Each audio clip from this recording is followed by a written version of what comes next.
So here are the tools. So I'm just going to talk real quick about the prices. So the pickaxe I got from Mom and Dad. They had two, and this was one that you have to put the head on the shaft. So I inherited that, so to speak. And we have a little tool from digging fossils. This weed whip I just had to run out and get. It was 30 bucks at True Value, a lot more than I wanted to pay for, but they're really great over at the local hardware store. And then we have the loppers. Those were, gosh, how much were those? Those were $22 at Home Depot, I believe. I got my natural bug spray right there that I made mixing tea tree and some other oils. And then we have the axe. That axe was $19 at Home Depot, and then the shovel $10 at Home Depot. All right, so now just briefly look around here. So the upward corner is the top end of my property, and these look like basswood trees to me. Those are gonna have to come out. So the power company, you can see there's a power pole right here. The power company comes and trims those trees down, but I want to control what's growing there. So I'm going to trim some basswood and probably leave one or two in so that I can transplant later. Basswoods grow real fast. They suck up water, and so that's a swampy area in the spring, so that's why they're growing really well there. So I may use them there for water control, but my water is going to be used for other reasons, so we'll see what happens to those. And then these are some weeds, and there's some wild rose in there. Basically, these are bushes that are all coming down.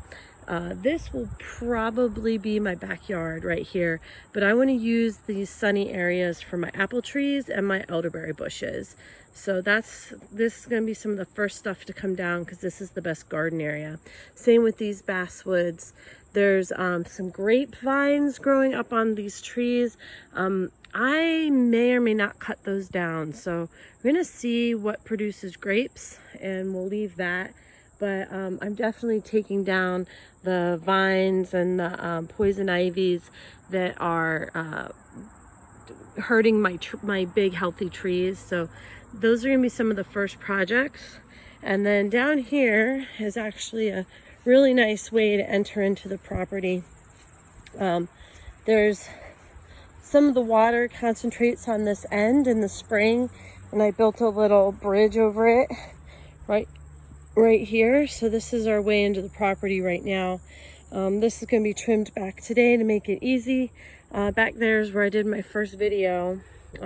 So ultimately this right here is probably going to be where a big A-frame house is going to go in a number of years. My steel frame building is going to go up the hill more so that it can be converted into a garage or like a buddy apartment later down the road. And then of course we've got these grapes, wild grape. I think I'm not super familiar with wild grapes, but that's what it looks like. Oh yeah, I see them. I think I see the bunches on there, but this is going to get cold in here for things that produce food. And again, these are going to be great spots for apples, elderberries, and my garden. And down there we have sycamores. And I think those are some big cottonwood. And so same, I'm going to cull the plants to help the trees grow very well.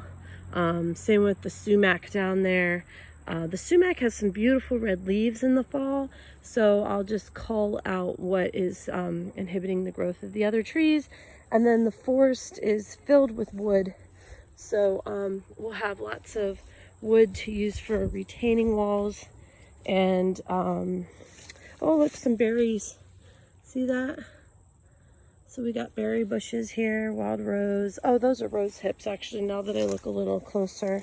So we'll want to keep some of these roses for the rose hips. But yeah, lots of wood. Here's some of that limestone. So yeah, so there's a lot of trees in here not doing very well that are get cut down for wood and for retaining walls. And then there's some extremely beautiful trees on the front end of the property. So I'm going to stop it here and then pick it up in a minute.